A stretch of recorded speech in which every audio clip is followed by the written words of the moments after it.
Fala aí, fanático vascaíno, fanática vascaína, que bom encontrar vocês aqui logo cedo para o nosso café. Chega deixando o seu like, mãozinha que está aqui embaixo, comentando, compartilhando.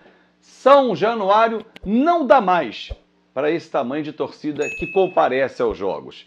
E esse vai ser o tema do nosso vídeo logo cedo, porque a procura é muito grande, o sistema não dá conta e o estádio não dá vazão a tantos apaixonados. Rapidamente os ingressos acabam e fica aquela briga pela compra. E aí quando você chega no estádio, você já observou isso, torcedor? Muitos cambistas vendendo ingressos, às vezes até cortesia sendo vendida, que absurdo, né? Aliás, era uma prática que até torcidas organizadas tinham, não sei se tem mais, mas isso tem que ser muito bem investigado. Atenção, Polícia Civil, investigação em relação a isso. Quinta-feira em São Januário, coibindo. Porque eles ficam livremente, ingresso, eu tenho, quem quer, tem tanto. Pô, isso é um absurdo. Aí você, torcedor, sente-se um otário, porque fica lá dando F5, tentando comprar o seu ingresso e não consegue.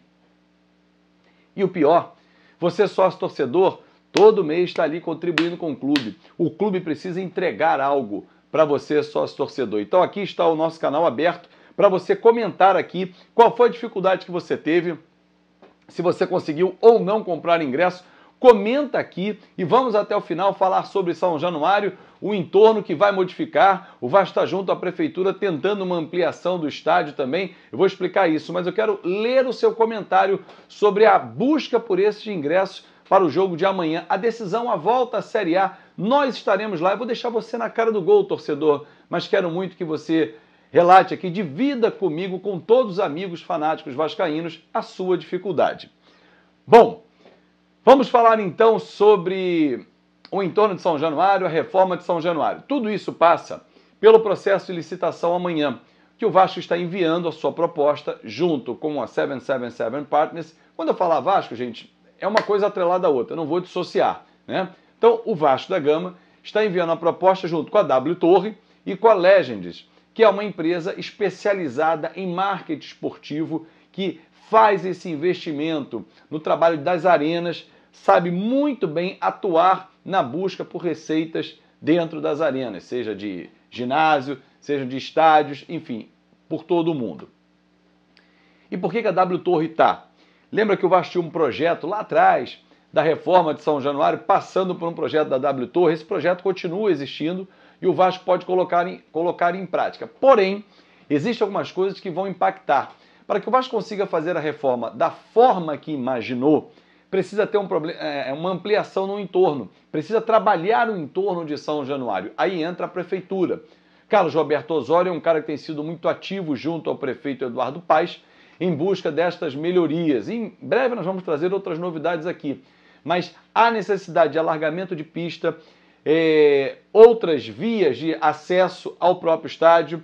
Viaduto pode ser, inclusive, uma construção para saída rápida ali para a Avenida Brasil, para o escoamento do público. Porque, inicialmente, o projeto indica 43 mil torcedores, ou seja, dobrar praticamente a capacidade atual. E se a gente observar, é pelo menos um mínimo que se faz necessário para que o Vasco dê vazão ao seu torcedor. Claro que nós estamos falando de milhões, só que milhões não ficam só no Rio de Janeiro, nem todos vão ao estádio. Enfim, mas a gente está observando que durante a Série B, o Vasco está fazendo sold out em todos os jogos. O que é isso, Azevedo? É quando vende todos os ingressos. Não necessariamente todos os torcedores trocam os ingressos ou, quando ficam na mão do cambista, aí ó, bem feito, e ontem deu confusão, muitos foram lá para a porta reclamar, tem que prender, né? Claro que tem uns que são buchas que vão para ali e por alguém. Tem alguém grande nessa história, tem que pegar esse cara. Eles são mulas, né? São laranjas dessas figuras. Mas o que eu quero dizer para você, torcedor? São Januário hoje, com a capacidade de 22 mil lugares, não está mais dando conta. O sistema já não dá conta na venda de ingressos. Isso aí já é uma coisa que a gente falou já aqui há algum tempo. Segundo, que o estádio está ficando pequeno, porque o Vasco está enchendo todo o jogo de Série B. Agora você imagina no ano que vem, quando nós estivermos na Série A, daqui a 2 anos, se Deus quiser, voltando uma competição sul-americana, pode ser a própria sul-americana ou a Libertadores, não vai dar tempo para daqui a 2 anos ter um estádio para 40 mil, 43, 45, 50. Por isso, o Vasco está investindo na participação nessa licitação para ir para o Maracanã, Claro, porque lá o Vasco vai botar 65 mil torcedores. Todo jogo? Pode ser, dependendo do momento do time. Mas, por exemplo, Campeonato Estadual, Vasco e Madureira, São Januário. Campeonato Brasileiro, Vasco e Coritiba, São Januário. Vasco e Palmeiras, Maracanã. Vasco e Corinthians, São Paulo, todos os grandes de São Paulo, Minas, Rio Grande do Sul, Maracanã. Aí você vai pegar o Goiás, São Januário. Dependendo do momento, Maracanã. Então assim, você tem que saber trabalhar. E se vai entrar em reforma São Januário, que é o plano, aí esquece, é Maracanã o tempo todo. E é uma reforma que duraria de 2 a 3 anos. É praticamente a construção de um estádio novo. É praticamente a construção de um estádio novo, né? Porque a reforma do estádio vai passar por muita mudança, você tem muito impacto ali. Então você leva de 2 a 3 anos. Agora, é um estádio que não pode perder as suas características. A sua fachada histórica, que é tombada, você não pode mexer ali. Então o torcedor vai ter um pouco mais de conforto, você criar um restaurante, uma área de convivência para que as pessoas cheguem cada vez mais cedo, frequentem São Januário, o tour de São Januário possa ter mais atrações, tem uma belíssima sala de troféus. Por que não o Museu de Cera, por exemplo, contando a história com os grandes ídolos do Vasco? Eu acho fantástico, fantástico. Eu já fui em outros estádios, por exemplo a Bombonera, tem lá um Museu de Cera. Você vai lá passeando pela história do Boca Juniors. Por que não o Vasco ter a sua história contada com troféus e com seus atletas, com seus jogadores que fizeram história? Como o Museu de Cera é uma visitação que você vai muito além do vascaíno. Outros torcedores que vão querer ir lá ver a estátua do Roberto Dinamite no Museu de Cera, a estátua do Edmundo, do Romário, do Acácio, do Pedrinho e tantos outros ídolos, Juninho, Vavá, Bellini, eu vou falar de vários ídolos. O Vasco tem história para fazer isso. Por que não, nessa reforma, ter um prédio administrativo para que a sede social do Vasco tenha o seu corpo diretivo trabalhando ali? Hoje não está, está no centro da cidade. Mas por que não ter ali campos anexos para poder fazer trabalhos em véspera de jogo, que o Vasco não faz mais, faz só no CT? Então são investimentos que eu tenho certeza que o Vasco vai fazer.